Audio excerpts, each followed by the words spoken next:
হৰিপ্ৰিয়া পাকঘৰ অন্য এটা ৰেচিপিলৈ আপোনালোক সকলোকে আকৌ এবাৰ স্বাগতম জনাইছোঁ।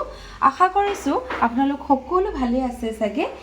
আজি মই দেওবৰীয়া দুপৰীয়াৰ সাজত বনাবলৈ লৈছোঁ খাচী মাংস। ইয়াত প্ৰায় 3 পোৱা খাচী মাংস আছে। খাচী মাংসখিনি মই আধা ঘণ্টামান সময় মেৰিনেট কৰি ৰাখিম। আজি যিহেতু দেওবাৰ কাম বন কৰি আজৰি হওঁতে অকণমান দেৰিয়ে হৈ গ'লগৈ। এতিয়া মই এইখিনি মেৰিনেট কৰিবৰ কাৰণে লৈছোঁ শুকান জলকীয়া 3টা, লগতে লৈছোঁ গোটা ধনিয়া, গোটা জিৰা আৰু আদা নহৰু মই বাকলি গুচাই লৈছোঁ। এতিয়া মই মিক্সি জাৰ এটাত এইখিনি মই ধুনীয়াকৈ পিচি ল'ম। পৰিমাণ হিচাপত মই নহৰু দি দিছোঁ 6-7 ফুটামান আৰু 2 টুকুৰা আদা দিছোঁ। এইখিনি মই তৰিয়াই পেলাই মিক্সি জাৰ এটাত পিচি ল'ম। এই মাংসখিনি মেৰিনেট কৰি ল'ম। মই যে লৈছিলোঁ গোটা মছলাখিনি পিচি ল'লোঁ, এইখিনি গোটেইখিনি ইয়াতে দি দিম। হাতেৰে সানিম। তাৰপিছতে মই ইয়াতে দিম অলপমান হালধি, পৰিমাণ হিচাপত দি দিম হালধি। নিমখ মই এতিয়া নিদিওঁ, যিহেতু নিমখ দি মেৰিনেশ্যন কৰি ৰাখিলে তাৰ পৰা পানী ওলায়। নিমখটো মই ভাজোঁতে দিম। আৰু দিম অকণমান কাশ্মীৰী ৰেড চিলি, কালাৰৰ কাৰণে দিছোঁ, নিদিলেও হয়। আৰু দিম অকণমান মিঠাতেল, প্ৰায় ডাঙৰ চামুচেৰে এচামুচ দিছোঁ। এতিয়া মই এইখিনি হাতেৰে মোহাৰি সুন্দৰকৈ মাংসৰ ভিতৰত যাতে মছলাটো সোমাই যায়। অকণমান দৈ হোৱা হ'লে ভাল আছিলে, দৈ নাই মোৰ ওচৰত। মই ধুনীয়াকৈ এতিয়া সানি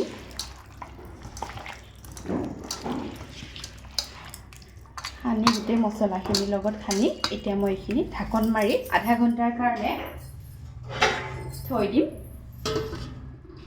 আনফালে মই বনাম ভেদাইলতা পাত আৰু লগত লৈছোঁ এইটো পাৰ্বতী শাক আৰু ঘৰৰে নৰসিংহ। আৰু আমাৰ এখন সৰুকৈ বাগিচা আছে ঘৰৰ সন্মুখতে, তাৰ পৰা আৰু কিবা কিবি শাক ইয়াতে মই তুলি দিম। আহকচোন চাওঁ।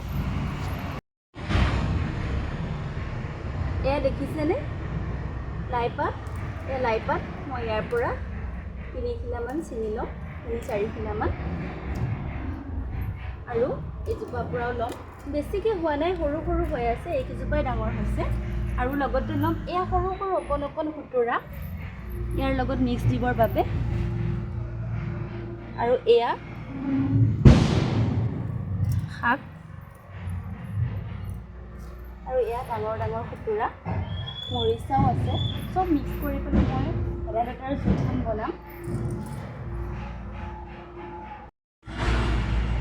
দেউতাই কিবা কিবি পেলাই থৈছে, সেইকাৰণে গছকা নাই, চাইডেদি আহিছোঁ।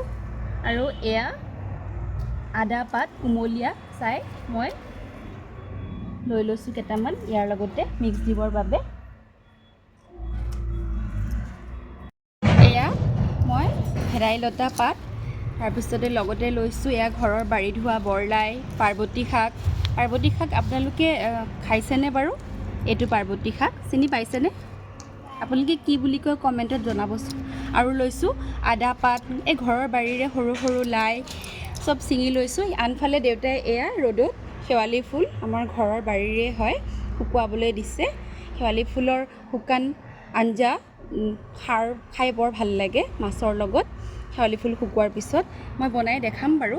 এতিয়া মই এইখিনি ধুনীয়াকৈ ধুই লওঁ, এইখিনি মই মাছৰ লগত বনাম। কেনেকৈনো বনাওঁ আহকচোন, ৰেচিপিটোৰ মাজলৈ যাওঁ।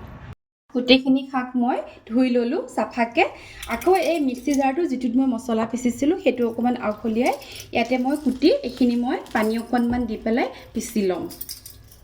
প্ৰায় মিহিকৈ মই পিচি ল'লোঁ। গোটেইখিনি কুমলীয়াই আছিলে, সেইকাৰণে চাকিব নালাগে। ইয়াতে মই এটা চচপেনত আজৰি কৰি ল'লোঁ।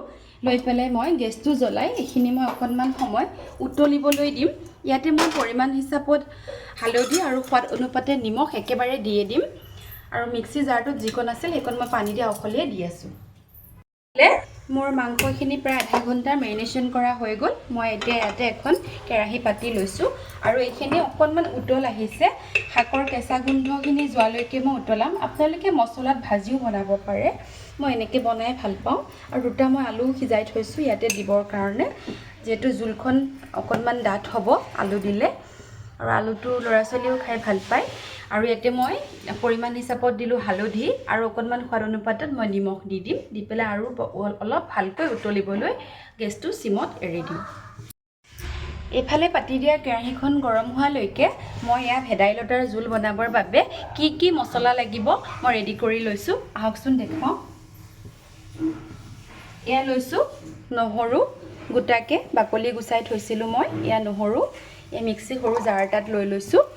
আৰু লৈছোঁ অকণমান আদা পাত দিছোঁ, আদা নিদিলেও হয়, সেইকাৰণে আদা পৰিমাণটো মই কমাই দিছোঁ।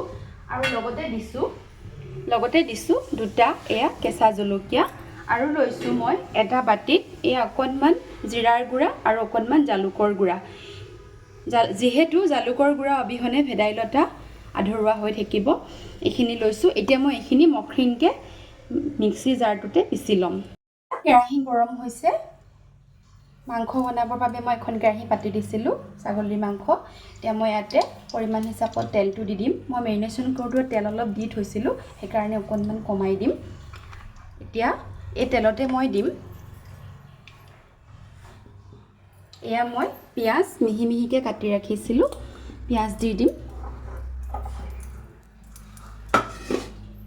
আৰু দিম মই এয়া গোটা গৰম মছলা, লং, ইলাইচি, ডালচেনি আৰু লগতে লৈছোঁ তেজপাত গোটেইকেইখিলা নিদিওঁ বাৰু, মাছৰ জোলৰ কাৰণেও লাগিব। লৈছোঁ কেইটামান গোটা জিৰা আৰু দিম দুটা শুকান জলকীয়া।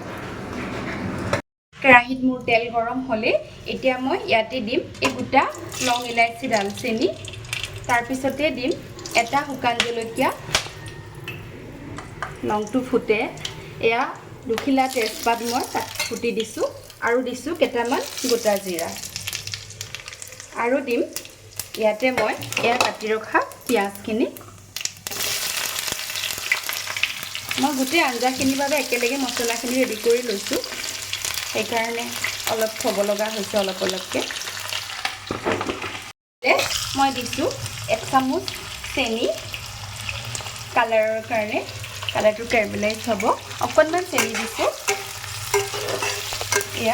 এতিয়া মই এই পিঁয়াজখিনি ৰঙচুৱা হোৱালৈকে ভাজি থাকিম। আৰু পৰিমাণ হিচাপত মই এই তেলতে নিমখটো দি দিম সোৱাদ অনুপাতে। যিহেতু মই মাংস মেৰিনেশ্যন কৰি ৰাখোঁতে নিমখ দিয়া নাছিলোঁ, এতিয়া মই সোৱাদ অনুপাতে, এইটো গৃহিণী এগৰাকীয়ে আইডিয়াৰ ওপৰতে ডিপেণ্ড কৰে খানা বনোৱাটো, নিমখ আৰু হালধি দিয়াটো। মই আইডিয়া কৰিয়ে দিওঁ, মোৰ কোনো মাছ জোখ নাই। এয়া দেখিছেনে, এইখিনি অকণকৈ ফুট আহিছে, উতল অহা নাই আৰু উতল আহিবলৈ বাকী আছে। মোৰ বনাই থাকোঁতে আকৌ আজি গান এটা গাবলৈ মন গ'লগৈ, তাকে অকণ গাইছোঁ, গুণগুণাই দিছোঁ। আমাৰ শ্ৰদ্ধাৰ শিল্পী সুধাকন্ত ডক্টৰ ভূপেন হাজৰিকাদেৱৰ এটি গীত। অস্ত্ৰ কাষৰে সপোন ৰহন পানী,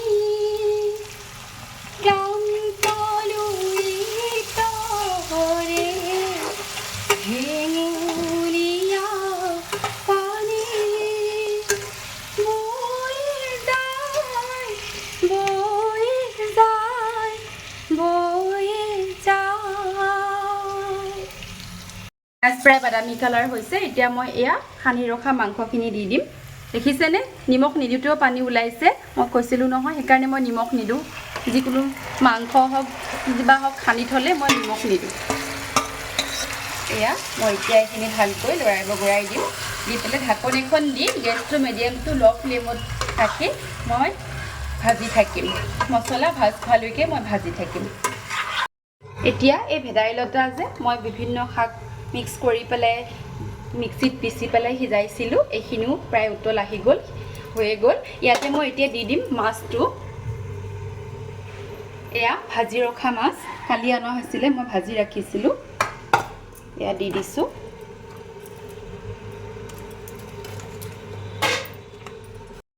এয়া মাছো উতল আহিছে, মাছ দিয়াৰ পিছত জোলখিনি উতল আহিছে। এতিয়া মই এইখিনি নমাই পেলাই এইখিনি তেল মাৰিবৰ কাৰণে এখন মই কেৰাহী পাতি লৈছোঁ। এয়া মোৰ কেৰাহী গৰম হৈছে, মই ইয়াত মিঠাতেল দি দিম পৰিমাণ হিচাপত। তেলখিনি পকিবলৈ দিওঁ। গৰম হ'লে দুখিলা তেজপাত দি দিছোঁ আৰু দিছোঁ অকণমান কাটা পিঁয়াজ কাটি ৰখা। পিঁয়াজখিনি ৰঙচুৱা হৈছে। এয়া মই পিচি ৰাখিছিলোঁ যে আদা নহৰু আৰু কেঁচা জলকীয়া, এইখিনি মই ইয়াতে দি দিম। নিমখ হালধি যিহেতু মই এয়া সিজাওঁতে দি থৈছোঁ আৰু নিমখ হালধি মই নিদিওঁ আৰু লগতে দিম এয়া জিৰাৰ গুড়া আৰু জালুকৰ গুড়া। ইয়াৰ কেঁচা গোন্ধ যোৱালৈকে যিটো মিক্সি জাৰত মই আদা নহৰু পিচিছিলোঁ সেই মিক্সি জাৰটো আউখলিয়াই পেলাই পানী অকণমান দি পেলাই আৰু অলপ সময় মই এইখিনি ভাজি থাকিম। ইফালে মই যে কৈছিলোঁ আলু সিজাই ৰাখিছোঁ বুলি মাছৰ জোলত দিবৰ বাবে, এয়া আলুকেইটা মই অকণমান পানী দি পেলাই মোহাৰি লৈছোঁ হাতেৰে আৰু ইয়াতে দি দিম। ভেদাইলতা, নৰসিংহ আৰু পাৰ্বতী শাকৰ লগত বিভিন্ন শাক মিশ্ৰণ কৰি বনোৱা এখন মাছৰ জোল ৰেডি হৈ গ'ল। মই গেছটো এতিয়া অফ কৰি দিম। এয়া আৰু লগতে দিম এয়া মান ধনিয়া, ঘৰৰ গছৰে হয়। মই 4-5টামান পাত ছিঙি আনিছোঁ, বেছি নাই কমকৈ আছে।